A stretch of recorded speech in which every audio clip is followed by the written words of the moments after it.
Misafirhane kanalından herkese merhaba. Bugün sizlerle Siirt yöresine ait olan perde pilavı tarifiyle karşınızdayım. Çok zor zannedilen bir yemek perde pilavı ama çok lezzetli ve çok kolay aslında.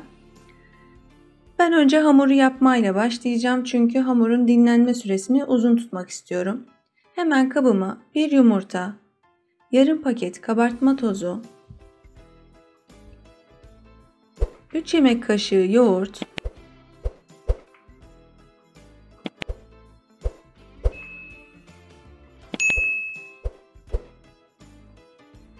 yoğurdu da ekledikten sonra yarım çay bardağı kadar sıvı yağ da üzerine ekliyorum.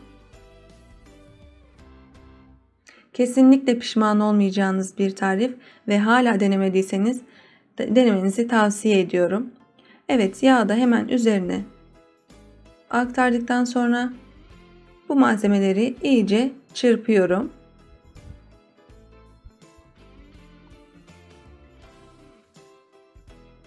Karıştırdığım malzemelerin üzerine hemen tuzumu da ilave edip şimdi unu azar azar malzemelerin üzerine aktarıyorum.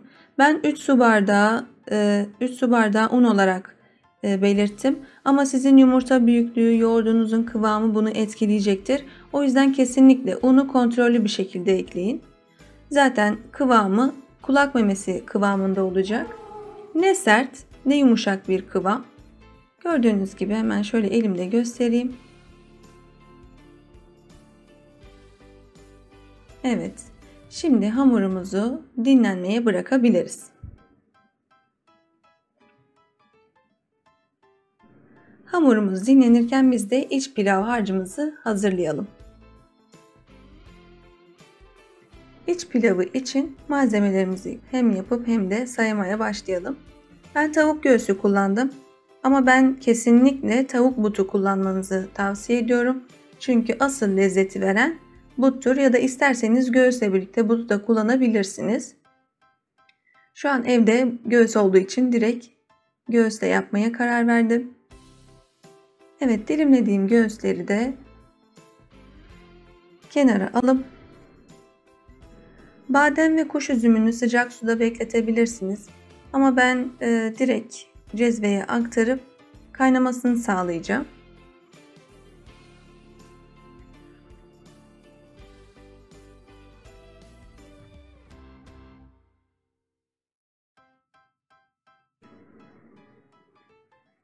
Evet, önce tavuklarımızı hemen ateşe alalım.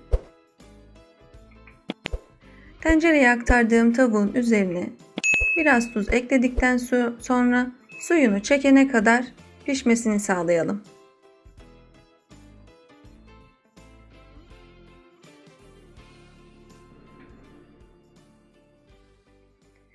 Hemen badem ve kuş üzümünün üzerine de yaklaşık 1 çay bardağı kadar su ilave edip ocağa alıyorum.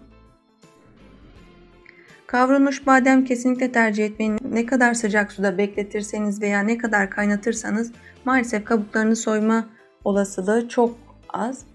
O yüzden direkt böyle çiğ badem alın ve onu sıcak suda bekletirseniz soymanız hemen kolaylaşacaktır. Badem kabuklarını ayıklarken tavuk da suyunu çekti. Biraz üzerine sıvı yağ ekliyorum. Hemen 2-3 kavurmadan sonra üzerine sıcak su ekleyeceğim. Üzerine eklediğim sıcak suyu pilav yapımında kullanacağım. Tavuğumuzu yan tarafa alıp pirinç pilavımızı da hemen kavuralım.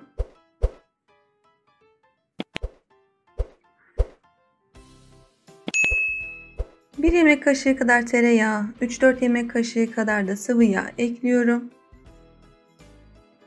Eklediğim yağda önce bademleri kavuracağım.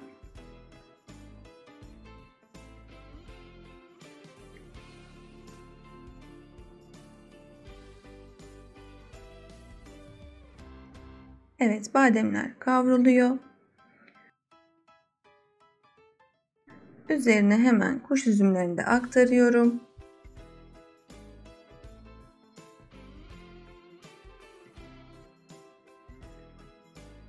Daha sonra bunlar kavrulurken pirinçle birlikte de kavurma işlemine devam edeceğim.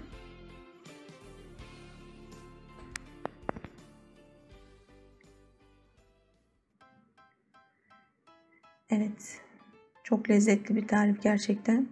Sade bir pirinç pilavı değil, onu belirteyim. Üzerine 1 çay kaşığı kadar karabiber, 1 çay kaşığı kadar yeni bahar.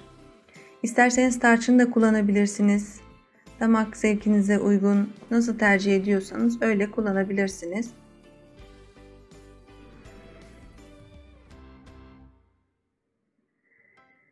Evet, tavuklarımızı haşladık. Hemen suyunu süzüp didiklediğimiz tavukları da pirincin üzerine ekliyorum. Ve üzerine tavuktan süzdüğüm suyu ekleyip haşlamasını sağlayacağım. Pirinç pilavında 1'e 2 ölçü kullanıyorsanız burada 1'e 1,5 hatta 1 ölçüsünü kullanmanız gerekiyor. Çünkü hem kuş üzümünün hem tavuk etinin nemiyle birlikte pirinç biraz daha pişecektir. Hem de hamurun nemini çekecek. Bir de fırına gireceği için o yüzden çok lapa bir pilav istemiyorum. 1'e 1 ya da 1'e 1,5 kullanabilirsiniz ölçüleri. Gördüğünüz gibi pilavımız da pişti. Soğumaya bırakıyorum. O arada hemen hamurumuza geri dönüyorum. Önce perde pilavını yapacağımız kabı tereyağıyla iyice yağlıyorum. Daha sonra bademleri gelişigüzel veya istediğiniz şekilde dizebilirsiniz. Sizin zevkinize kalmış. Bademlerin hamur aşamasında oynamasını istemiyorsanız bu işlemi bitirdikten sonra kabınızı dolapta dinlendirebilirsiniz. Dinlenen hamuru hemen 2 parçaya bölüyorum. Biri küçük, biri büyük olmak üzere 2 parçaya bölüyorum.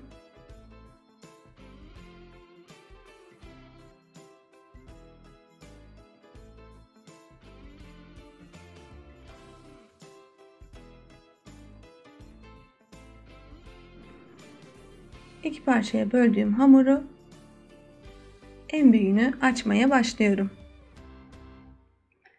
Açmakta hiç zorlanmayacağınız bir hamur. Gerçekten sizi hiç yormayacak derecede yumuşak ve açılabilir kıvamda hamuru. Hemen açıyorum. Evet. Gördüğünüz gibi kıvamı, açılış tarzı falan gayet iyi.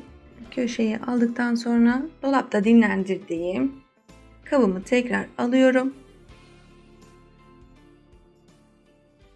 Ve hamuru kabımıza yerleştirmeye başlıyorum.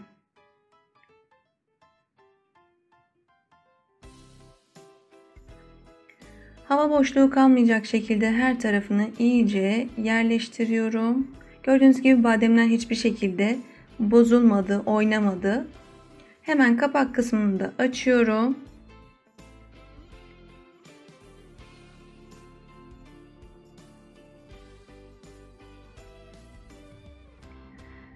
Evet, şimdi kabımıza pirincimizi de aktaralım. Gördüğünüz gibi pirinçler tane tane. Evet. Bu arada yandan sarkan hamurlar kalsın, hiç sorun değil. Onu kapağın üzerine iyice yerleştirdikten sonra üzerine kapatacağım.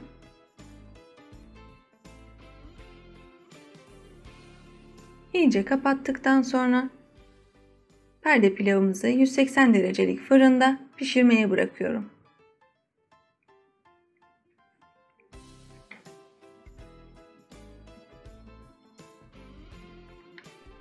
Mis gibi kokular eşliğinde fırından çıktı. Hemen servis tabağına aktaralım.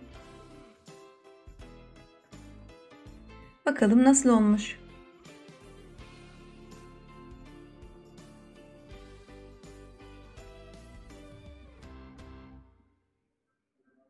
Görüntüsü muhteşem. Bunu hiç mutfakta servis etmeyin. Sofranızın baş köşesine koyun. Görünümü zaten iştah açıyor. Gördüğünüz gibi hemen şimdi size içini de göstermek istiyorum. Hamurun ne kadar iyi piştiğini görüyorsunuz.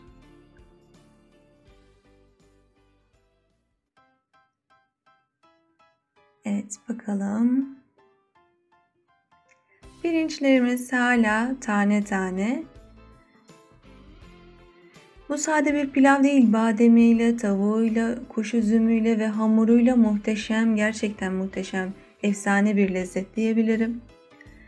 Bizi izlediğiniz için teşekkür ediyorum.